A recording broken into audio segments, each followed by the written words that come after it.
Good morning students. Last time આપણે વર્તુળમાં ભાતચિત્ર બનાવતા શીખ્યા હતા. આ વખતે આપણે સ્ક્વેરમાં ભાતચિત્ર બનાવીશું અને એની અંદર પણ આપણે વર્તુળ, સ્ક્વેર અને ટ્રાયંગલ મીન્સ કે ત્રિકોણનું અને ચોરસનું અને વર્તુળનું ઇસ્તેમાલ કરીને આપણે એક ભાતચિત્ર રેડી કરીએ છીએ. ભાતચિત્ર અલગ અલગ ટાઈપના બનાવી શકાય છે, એટલે તમને પણ તમારા ઘરે બેસીને અલગ પ્રેક્ટિસ કરવાની કોશિશ કરવાની. ચલો લેટ્સ સ્ટાર્ટ. સ્ટુડન્ટ્સ, ચલો લાસ્ટ ટાઈમ આપણે વર્તુળવાળું ભાતચિત્ર બનાવતા શીખ્યા હતા. આ વખતે સ્ક્વેરમાં બનાવીએ. સ્ક્વેરમાં એટલે કે ચોરસમાં. ચોરસમાં તો તમે ક્યારના બનાવતા આવી જ રહ્યા છો, પણ આપણે નવા કોર્સ પ્રમાણે ફરીથી એક નવું ભાતચિત્ર રેડી કરીશું અને એનાથી થોડું અઘરું બનાવવાનું છે. તો આપણે 1 થી 14 સેન્ટીમીટર અને ફરી આ ખૂણા પર આવ્યા પછી ફરી 1 થી 14 પર કેટલું, એટલે કે 14x14નું છે આ. ઓકે, જે રીતે 7x7, 15x15નું લઈએ ને એવી રીતે. તો હવે આપણે આ 14 થી 14 સુધીનું જ લેવાનું છે, એટલે 1 થી 14, 1 થી 14 ને 1 થી 14, આવી રીતે 4 ખૂણા આપણા રેડી થઈ ગયા. હવે શું કરીશું કે પહેલાં આપણે આમ ગુણાકારનું ચિહ્ન બનાવી દેતા હતા, કાં તો ઊભી લીટીઓ કરીને 9 ખાના તૈયાર કરી દેતા. હવે આવું નહીં કરવાનું. હવે આપણે આ 1 થી 14ના 3 ભાગ કરીશું. 3 ભાગમાં આ પહેલો ભાગ, પછી અહીંયાથી આ બીજો ભાગ, આ 3 ભાગ થઈ ગયા રેડી. અને આ 3 ભાગને આપણે ડિફરન્ટ પેટર્નથી રેડી કરીશું આ ભાતચિત્રને.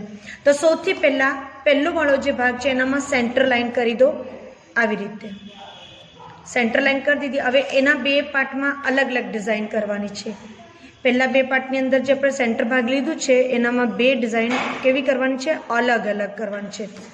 અહીંયાથી આપણે આમ લઈ ગયા એટલે 1 અને 2 કલર થઈ ગયો, અને અહીંથી આપણે એને આમ લઈ આવ્યા તો અહીંયા પણ 1 અને 2 કલર થઈ ગયું.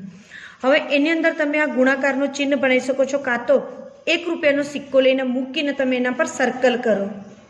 જુઓ, આવી રીતે તમે સેન્ટર પર મૂકો અને ચારે બાજુ રૂપિયાને આમ કરીને ડ્રો કરી દો અને સિક્કાને આંગળીથી પ્રેશર કરી રાખજો કે સિક્કો આમ આમ આમ ખસકે નહીં. ઓકે, આવી રીતે પ્રેશર કરી રાખ્યો અને આપણે અહીંથી આમ સ્ટાર્ટ કરીને અહીં સુધી આ પ્રેશરથી આમ દબાવી રાખવાનું. ઓકે, આ થઈ ગયું આપણું એક અલગ ડિઝાઇન.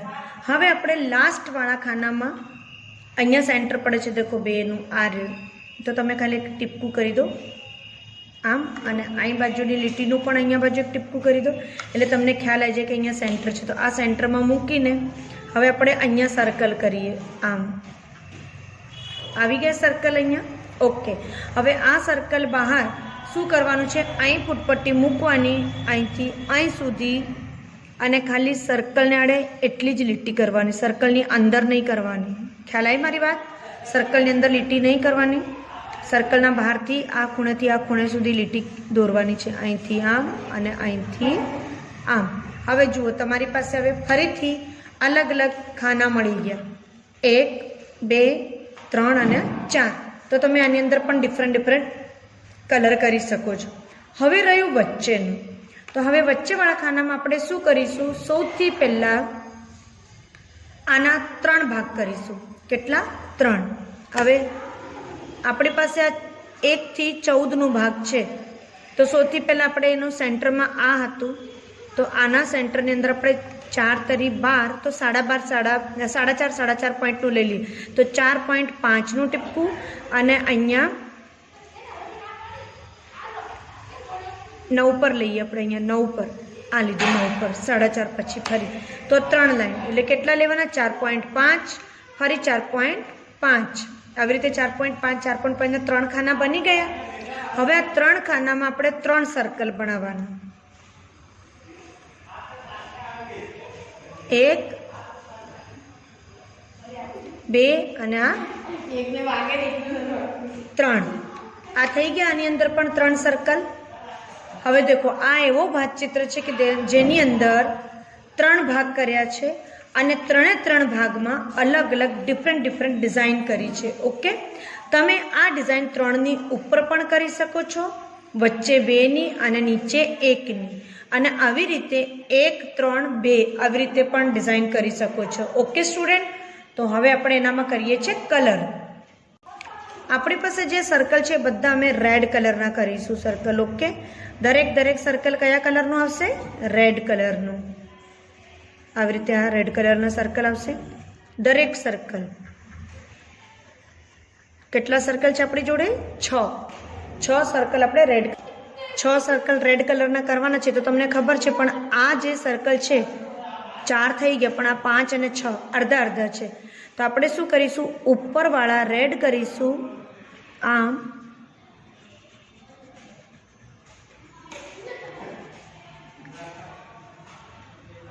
આવી રીતે જોઈ લો.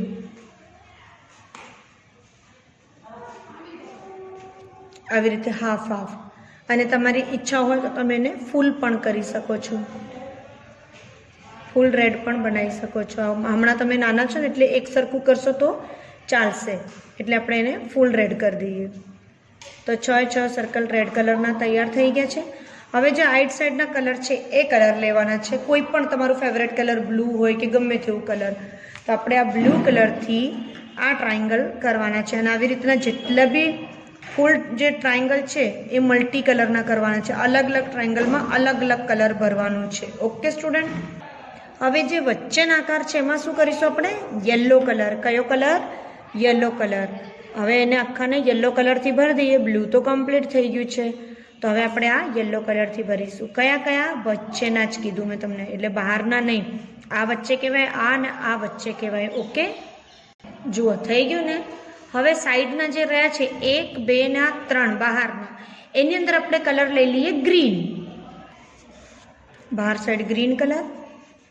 તો આપણી પાસે મલ્ટીપર્પઝ ભાત ચિત્ર રેડી થઈ ગયું છે. ઓકે, જરૂરી નથી કે તમે આ જ ડિઝાઇન ડ્રો કરો, તમે પણ તમારા માઇન્ડથી અલગ અલગ ડિઝાઇન શીખી શકો છો. કે ભલે તમારી ઉંમર નાની છે બાળકો, પણ તમે સમજીને કામ કરશો ને તો બહુ સરસ ચિત્રો ડ્રો કરી શકો છો તમે.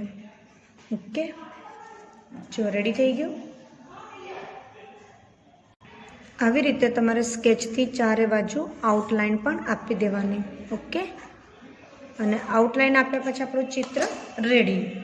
આ બની ગયું તમારું ભાત ચિત્ર, જે આપણે ચોરસ અને વર્તુળના આકાર અને ત્રિકોણના આકાર યુઝ કરીને એક ભાત ચિત્ર રેડી કર્યું છે.